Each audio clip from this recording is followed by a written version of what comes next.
साथियों का परिचय कराऊंगा। आप शाहिद अली जी हैं, जो हमारा संगठन है उसका राष्ट्रीय महासचिव हैं। अंथोनी जी हैं, working president of Delhi chapter. और डॉक्टर अंशु अंथानी, अति पिछड़ों के नेता, ओबीसी के नेता और छात्र नेता। कुणाल बिहारी जी हैं, जेएनयू से हैं। बाएं बाजू में हमारे साथी हैं, मीडिया को कोऑर्डिनेट करते हैं, अदनान अशरफ जी हैं।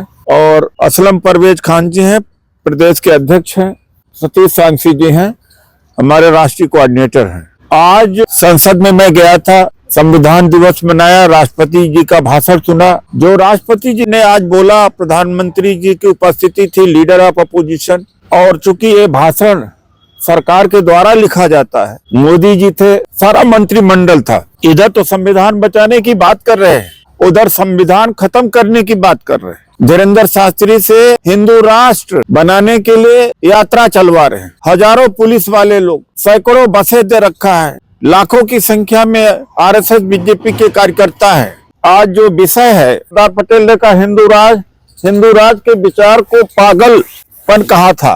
तो बीजेपी आरएसएस हिंदू राज स्थापित करना चाहते हैं और आज संविधान दिवस मना रहे हैं। ये just contrary to each other, एक दूसरे का विरोधाभास है। हम जब अपने संगठन के माध्यम से संविधान बचाने की रैली कर रहे हैं, उस रैली को रद्द कर रहे हैं और जो संविधान खत्म करने वाली रैली है, यात्रा है, उसको सरकार चलवा रही है। तो जो आज सेंट्रल हॉल पार्लियामेंट में हुआ और जो धीरेन्द्र शास्त्री के द्वारा कराया जा रहा है, उसमें कितना अंतर विरोध है। जो आर्टिकल 25 है इंडियन कॉन्स्टिट्यूशन, अगर कोई मुसलमान, कोई ईसाई धर्म ग्रहण करता है और ग्रहण कराने वाला को आजीवन कारावास है, एक तरह से हिंदू राष्ट्र नहीं हो गया तो क्या हुआ है। तो रामलीला मैदान में जो हमारी रैली की अनुमति नहीं दिया है, वो संविधान बचाने की थी। अर्थात तो रैली की अनुमति न देने का मतलब कि संविधान का खात्मा, संविधान को खत्म करने वालों को तो इजाजत दी जा रही है और संविधान को बचाने वालों लोगों को इजाजत नहीं दी जा रही।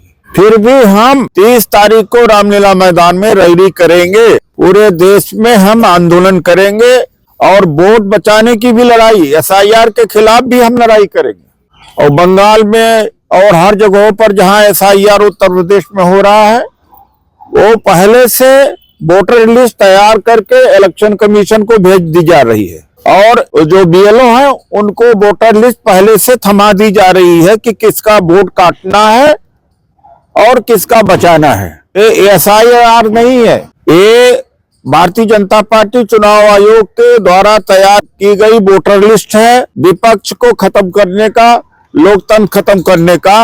और रामलीला मैदान में जो 30 नवंबर को रैली नहीं कर दिया, वह एक एग्जाम्पल है, इस बात का एग्जाम्पल है कि लोकतंत्र खत्म है इस देश में। और यह कहना कि भारी भीड़ है, अगर हमारे पास पूरे देश से लोग आते हैं, लाखों की संख्या में आते हैं, भारी भीड़ है, तो लोकतंत्र के बचाने के लिए आते हैं, संविधान बचाने के लिए आते हैं, तो एक अच्छे संकेत हैं, ये शुभ संकेत है। इस आधार पर रद्द करना कि इनके लोग ज्यादा आ रहे हैं, फिर भी हम रैली करेंगे।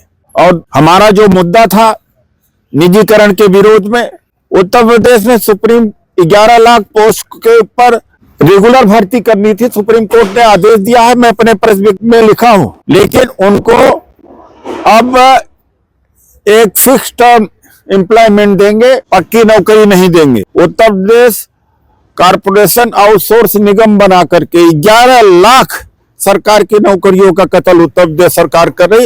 एक उदाहरण दे रहा हूं कि किस तरह से निजीकरण किया जा रहा है। ये सरकार का कोई धर्म नहीं होता है, सरकार सेकुलर होती है, लेकिन सेना का भी धर्म कमरा बनाया जा रहा है। किसी पर्टिकुलर कम्युनिटी को आप फोर्स नहीं कर सकते हैं, उसके लिए सारे धर्म बराबर होना चाहिए। चर्च हो, मंदिर हो, बुद्ध विहार हो, गिरजाघर हो, जैन मंदिर हो, मस्जिद हो, जाएंगे, सब जगह जाएंगे या कहीं नहीं जाना चाहिए। यह भी संविधान विरोधी कार्य हो रहा है। तो हम संविधान बचाने के लिए अपना जान भी दे देंगे, अपना मान भी दे देंगे।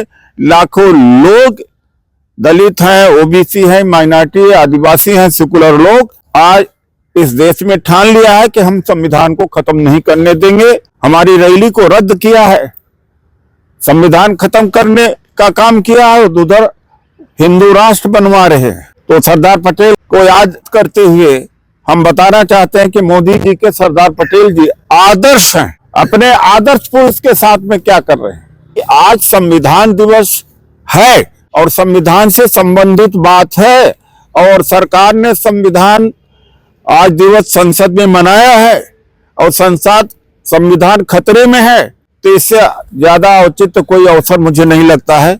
धन्यवाद।